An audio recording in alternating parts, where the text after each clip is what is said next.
मेरे प्यारे दोस्तों, आज मैं आपको एक कहानी सुनाने जा रहा हूँ, जिस कहानी का नाम है जिन बाबा का स्थान।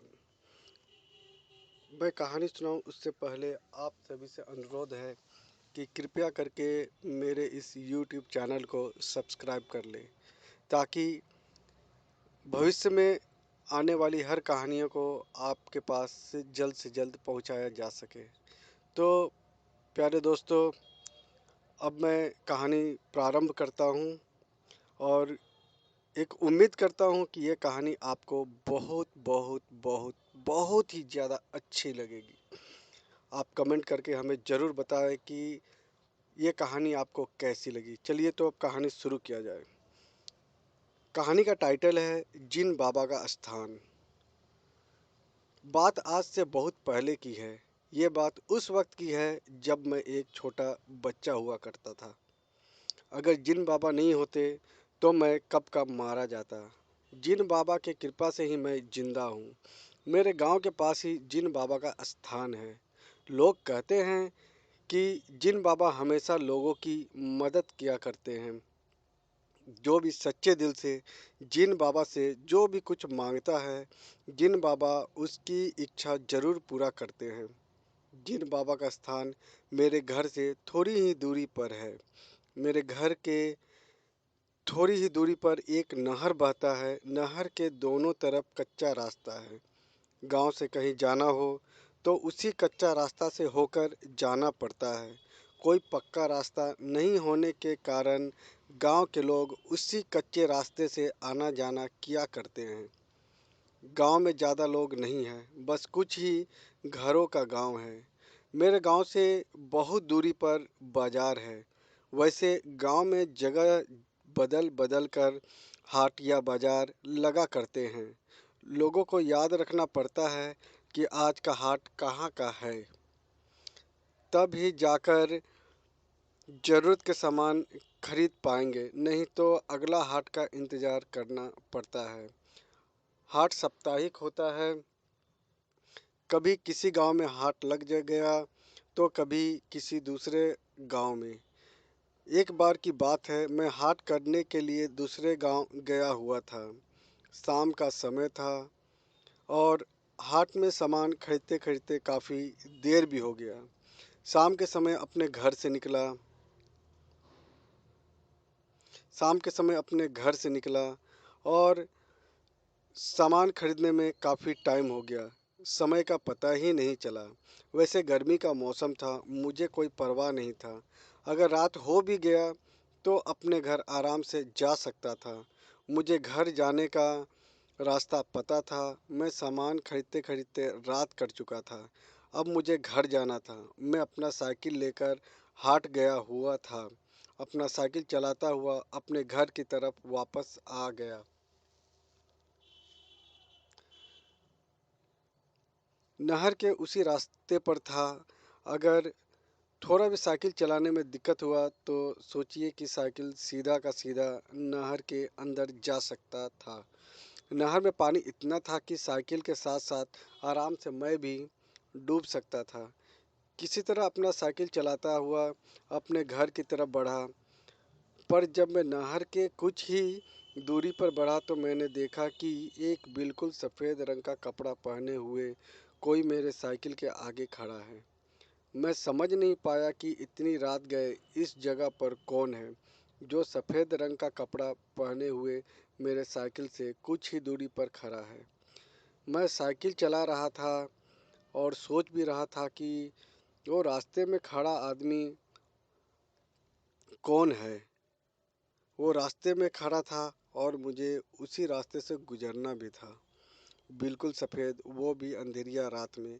साफ पता चल रहा था कि कोई तो ज़रूर है। मैं साइकिल चलाता हुआ उसके सामने से पार किया। पर जैसे ही कुछ दूर बढ़ा कि उसने मुझे पीछे से आवाज़ दिया और बोला कि ए लड़का रुक। तो मैं उसका आवाज़ सुनकर डर गया, क्योंकि अक्सर गांव वालों के मुंह से सुना था कि नहर में एक भूत भी रहता है।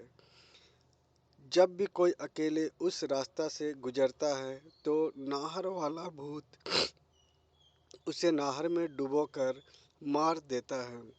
पर उसी रास्ते में नहर वाला भूत का इलाका भी था। नहर वाला भूत मुझे पीछे से आवाज़ दिया कि ए लड़का रुक। पर मैं रुका नहीं। मैं तो अपना साइकिल और भी तेज़ी से चलाने लगा। मुझे डर था कि जैसा लोगों से सुन रखा है कि नहर का भूत लोगों को नहर में डुबोकर मार देता है, मुझे लोगों की बात याद आने लगी। सोचने लगा कि आज तो लगता है कि मैं गया। नाहर का भूत ऐसा न हो कि मुझे नाहर में डुबोकर मार न दे। रात का अंधेरा चारों तरफ अंधेरा में डूबे चारों तरफ अंधेरिया डूब चुका था, मानो चारों तरफ अंधेरा ही अंधेरा हो। रात का अंधेरा चारों तरफ अंधेरा ही अंधेरा, दूर दूर तक कोई भी नजर नहीं आ रहा था। चारों तरफ सन्नाटा ही सन्नाटा पसरा हुआ था। घोर अंधेरिया रात और मुझे घर भी जाना था। मैं अपना साइकिल तेज गति से चलाने लगा। सोचा कि जितना जल्दी हो सके यहाँ से भाग जाऊं। पर सोचकर अपना साइकिल पर यही सोचकर मैं अपना साइकिल तेज गति से चलाने लगा। पर जैसे ही थोड़ा दूर और आगे बढ़ा कि फिर से वही सफ़ेद कपड़ा वाला आदमी मुझसे कुछ ही दूरी पर खड़ा है। अब किया भी तो क्या किया जाए। बहुत ही मैं असमंजस में पड़ चुका था और अगर मैं उसे देखकर पीछे हट जाता हूँ तो भी वो पीछे आकर खड़ा हो सकता है। भूत प्रेत का कोई ठिकाना थोड़ी ना होता है, वो तो कहीं से भी आ सकते हैं। जो भी उनके इलाके में आता या जाता है अब उसके नियत के ऊपर ही निर्भर है। भूत प्रेत चाहे तो मार दे या छोड़ दे। मुझे अपने घर भी जाना था। मैंने आगे की तरफ बढ़ना ही उचित समझा क्योंकि उस जगह से थोड़ी ही दूरी पर जिन बाबा का स्थान शुरू हो जाता था। अगर मैं जिन बाबा का स्थान तक किसी भी तरह से पहुंच जाता हूं तो ये नाहर वाला भूत मेरा कुछ भी नहीं बिगाड़ पाएगा। ये सोचकर मैं आगे की तरफ बढ़ा। मैं बहुत डर चुका था क्योंकि वो भूत मेरा जान क्योंकि वो भूत मेरा जान भी ले सकता था। पर जैसे ही मैं उसके सामने पहुंचा तो देखा कि वो भूत मेरे तरफ ही बढ़ रहा है। लंबा सा भूत बिल्कुल सफ़ेद कपड़ा पहने हुए। उसका कपड़ा बहुत ही चमक रहा था। मैं जैसे ही उसके सामने पहुंचा उसने मेरा साइकिल का हैंडल अपने हाथों से पकड़ लिया और बोला कि तू मेरे ही इलाके में मुझसे बचकर भाग जाना चाहता है। आज मैं तुम्हें मारकर अपने साथ मिला लूँगा। आज से तू भी मेरे साथ ही रहेगा। आज मैं तुम्हें नहर में डुबो कर मार दूँगा।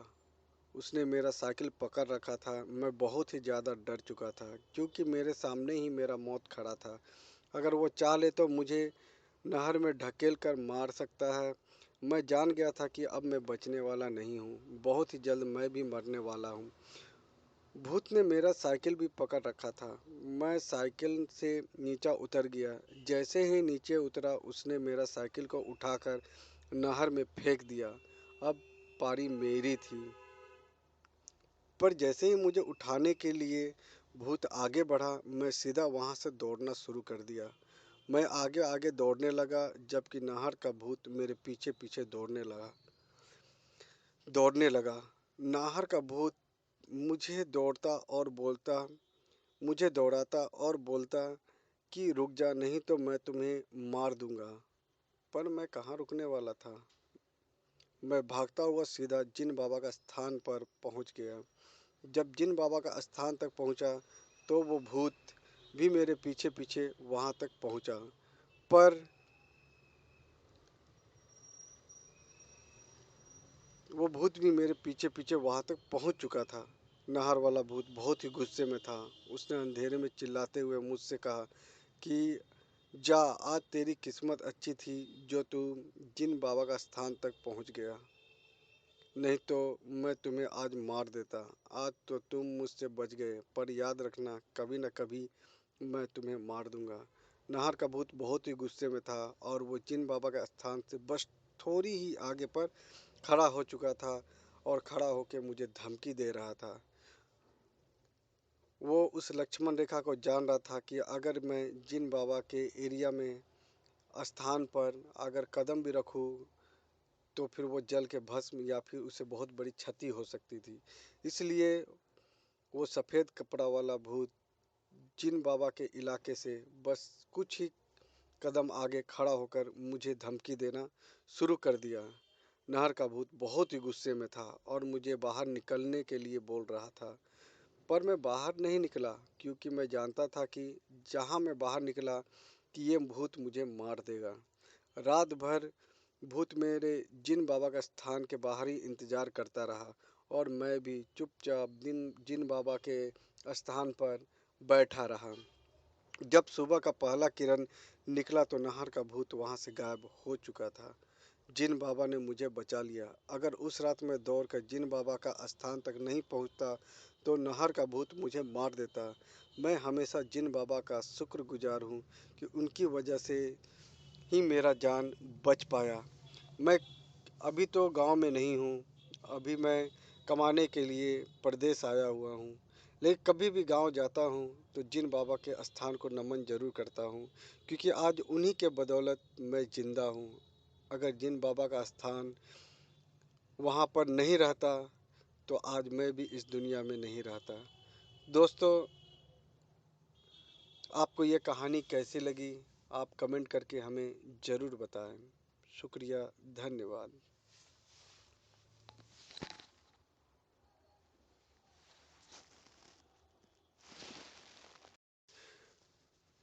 मेरे प्यारे दोस्तों, आज मैं आपको एक कहानी सुनाने जा रहा हूँ